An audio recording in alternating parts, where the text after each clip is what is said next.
What's going on, y'all? It's your boy Clutch, and I'm talking about this Genshin Impact stuff that's going on right now. I feel like Genshin Impact as a game is in the same place it's been for a long time. We're not really getting any overhauls of the system since Sumeru, really, with the Dendro release.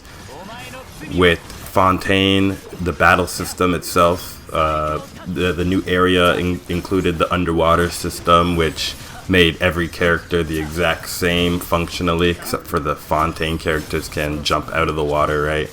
That's the main difference. So outside of that, there's nothing really to look forward to, as an overhaul of the battle systems and the system in game itself. So what we're seeing is a lot of people complaining about the fact that as a gacha game, they're not doing anything to really entice you to spend money or to increase the difficulty level that entices people to spend.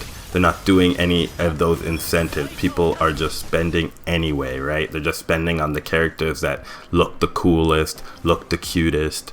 They don't want to wait for the 18 months or the 24 months or the 36 months that make you wait for a new character, right? They don't know when the character's coming back. So most people are actually falling for the fear of missing out effect in this game, and people are getting upset about that because what's the fear of missing out when you spend on a new character, but the new character you just spent on either isn't even good or isn't even needed for you to finish the content in the game because there's nothing really to finish. And to even put that on another level, most people don't even do the Spiral Abyss. So just talking about that fact, I think it's funny that a lot of people are getting up in arms at this point when reality, this Genshin is gonna Genshin. It doesn't matter how many pulls they're gonna give you. Getting new pulls isn't the issue. I'm not mad that they're giving us 3 pulls. I'm mad that there's no permanent co-op content for this game. It's a game about going out and adventures with people, and in reality, you can't really do adventures with people. The quests that you're doing all get put on hold when you go into co-op mode. There's no co-op abyss. There's no, when there's co-op content to do and it's permanent and it's something that I can plan with my friends and they can come up with a co-op meta, characters that are good in co-op only, 4-player co-op, give you a reason to, I'm going to actually raise my character's normal attack talent because when I'm playing in co-op, I have to use my character's normal attack, but when I'm playing in solo, I don't have to use their normal attack because I just swap to another character who's I just use the quick swap technique. It's way better. It's more efficient for energy and everything. It'll make characters like Sino. If you're playing just Sino by himself, right? In a normal scenario, you have to swap onto other characters to charge Sino and whatever. Every other character is doing their thing, and you can do your thing, focus on your thing. I think it'll just give such a broader perspective to the game, and that's the main thing that I'm waiting on. I just want to see co-op content, and until that fact, I don't spend that much on this game. I spend on the Welkin Moon. I do not buy the Battle Pass anymore. And I do not buy anything else. I'm after Xian Yun, and luckily Xian Yun coming out at the same time in Nahida. I'm gonna use everything I can to try and get Nahida C2. After that, my plan is to save for Natlan. That is what it is. My plan is to save for Natlan. I think in Natlan there'll be some new characters, a Pyro Archon. I've never pulled for a Pyro 5-star outside of Dea, so I think that's what I'm looking forward to most, and I think that a lot of what's going on is everybody has their own gripes about the game, but at the end of the matter is the game doesn't give you a reason to pull for 5-star characters.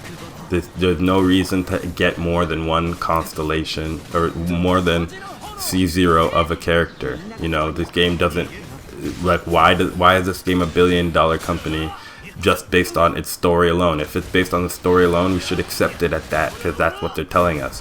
The game is telling you that your pulls don't matter. What characters you have don't matter. You don't need every character. So let's listen to what they're saying. They're saying we're not going to get new content. We're not getting anything that's more like, you know, more intensive. Everything is going to be at base level for Genshin Impact. We're not going to get any new combat features. Air combos, it's not happening. So we need to accept the fact that Genshin isn't changing, no matter what happens. They might give us more pulls, but that's not going to change your frustration. And it's not changing my frustration. I'm frustrated too, but Genshin has told us for years that the things that we're looking for, they're not happening. The one thing, and this was a character, which was Shan Yun, that is coming out, is a character that can make other characters plunge attack. And I just thought that would be a really cool character to have, and Shan Yun came out and she did that, and I was like, okay, you know, I want that character.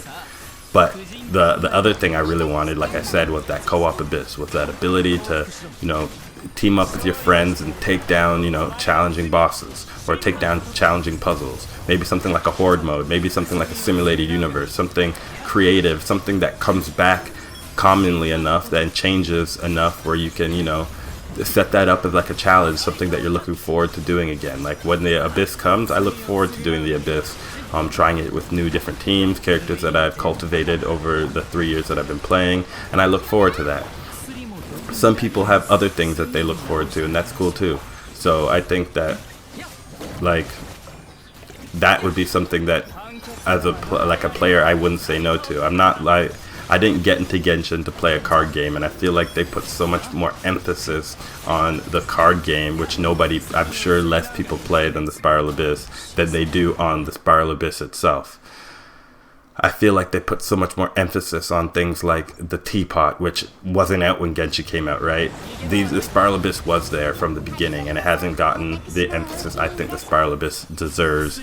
And I just feel like having more battle content, more content that kind of focuses, like, you know, shows you the direction that Genshin is going in. If we look at right now at least, if you look at the direction that the developers are telling us that Genshin is going in, it is not a battle-oriented game. It is like something closer to a life sim with some battle aspects, some training aspects, but more of like a sim game. So I think that we need to actually start listening to what the Genshin devs are saying, and I'm not happy about it, you know.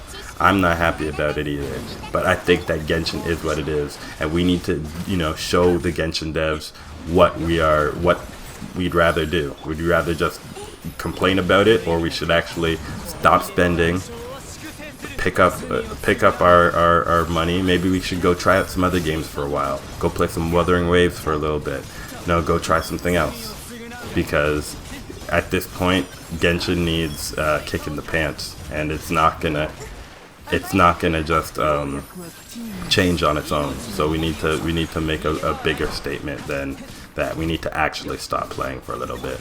And yeah, I think that after Shan Yun comes out, I'm gonna try her for a little bit. I'm gonna see what's going on, and I'm gonna try to keep this stuff a little more updated, and let you guys know where I'm at, because Wuthering Waves closed beta test is coming out, and I think that I'm going to give that a try, and if not, I think that I have tons of games on the console, tons of RPGs that I'm looking forward to playing. Persona 3 is coming out, so I think that, Genshin is, I'm really strong into telling people to slow down on Genshin for the time being. I'm really keen on that.